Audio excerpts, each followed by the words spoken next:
Assalamualaikum warahmatullahi wabarakatuh. Nama saya Sobihan Najwa Salsabila dengan NIM 22320-233. Dalam kesempatan kali ini, saya ingin menjelaskan fenomena bullying yang terjadi pada remaja.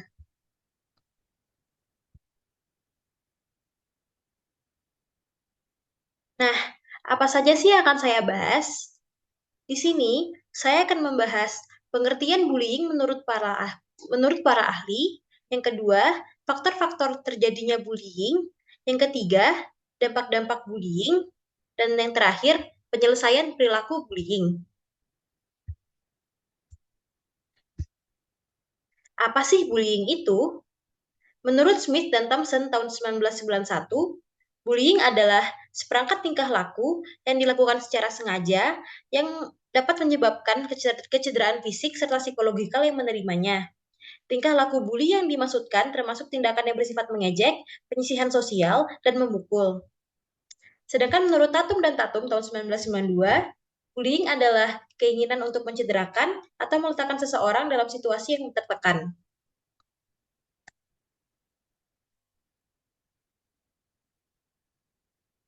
Apa sih yang menyebabkan pelaku melakukan bullying?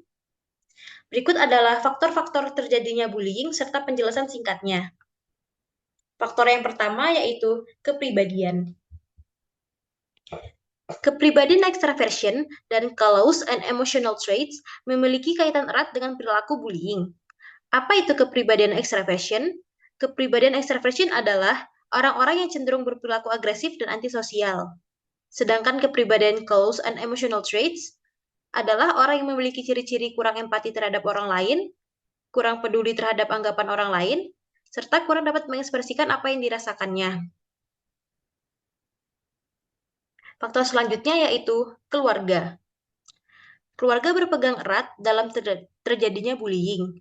Fungsi keluarga dan pola asuh otoriter akan mempengaruhi terjadinya bullying. Dalam menyelesaikan masalah, orang tua dengan pola asuh otoriter akan menggunakan kekerasan, baik fisik maupun psikologis, yang membuat anak berpikir orang tua tidak peduli terhadap perasaannya. Hal ini membuat anak kurang peduli akan lingkungan di sekitar karena kurang rasa empati terhadap orang lain. Anak yang mengalami pola asuh otoriter cenderung lebih agresif karena pengaruh kekerasan yang diterima anak dari pola asuh orang tuanya.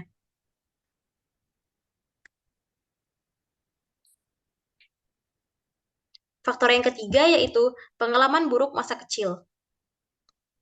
Anak yang memiliki pengalaman buruk pada masa kecil dapat mempengaruhi terjadinya perilaku bullying. Hal ini dikarenakan anak yang memiliki pengalaman buruk pada masa kecil akan mengalami perkembangan psikologis yang tidak sehat. Selain terjadinya pengalaman psikologis yang tidak sehat, anak dengan pengalaman buruk di masa kecil dapat mengalami gangguan fungsional yang signifikan yang berpotensi menyebabkan bullying terjadi. Dan faktor terakhir yaitu lingkungan sekolah.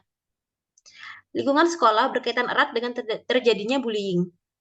Jika lingkungan sekolah nyaman, maka bullying verbal, bullying relasional, cyberbullying akan jarang terjadi. Sebaliknya, jika lingkungan sekolah tidak nyaman, maka bullying verbal, bullying relasional, dan cyberbullying akan sering terjadi.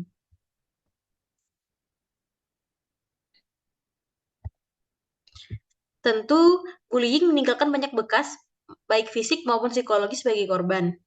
Apa saja dampak-dampak yang diterima korban akibat dari perilaku bullying? Secara fisik, korban akan mendapatkan luka dan lebam di sekitar tubuhnya dikarenakan oleh kekerasan yang dialaminya. Sedangkan secara psikologis, korban akan menutupi diri dan tidak percaya diri. Dampak-dampak psikologis yang diterima oleh korban dapat mempengaruhi perkembangan sosial dan akademik korban. Perilaku menutupi diri ini membuat korban kurang bersosialisasi dengan lingkungan sekitarnya. Sedangkan sifat tidak percaya diri dapat membuat korban mengalami kemerosotan di bidang akademiknya. Contohnya, seperti ketika saat guru menanyakan pertanyaan kepada korban, korban akan merasa takut dan tidak percaya diri. Karena dia tidak yakin akan jawaban dan tidak percaya diri dalam menjawab pertanyaan yang dilontarkan oleh gurunya. Korban juga akan sering membolos sekolah karena takut akan berhadapan dengan pelaku bullying yang akhirnya akan menyakiti korban lagi.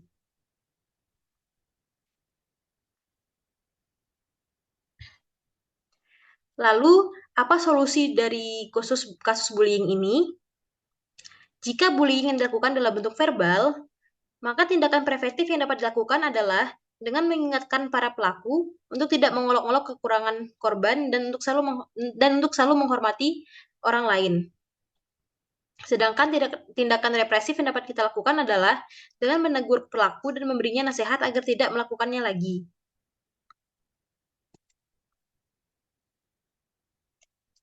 Nah, bagaimana jika bullying yang dilakukan dalam bentuk nonverbal? Tindakan preventif yang dapat kita lakukan jika bullying terjadi dalam bentuk nonverbal adalah dengan melakukan penyuluhan tentang kekerasan.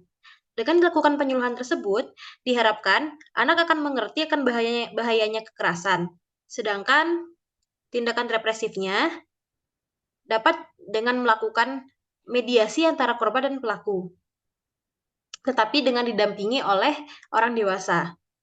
Jika bullying akan tetap terus terjadi, maka yang dilakukan adalah dengan memanggil orang tua dari korban dan pelaku agar dapat menasihati dan mendampingi anak.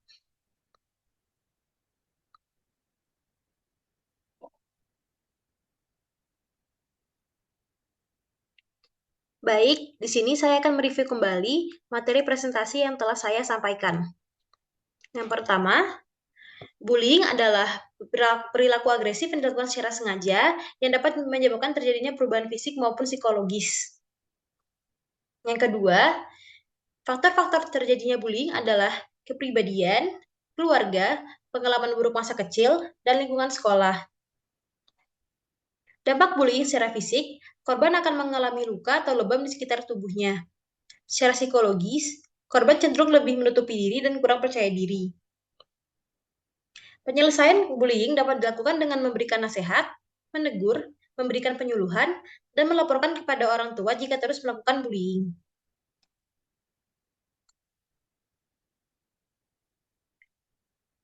Berikut adalah referensi yang saya gunakan dalam pemaparan presentasi pada kali ini.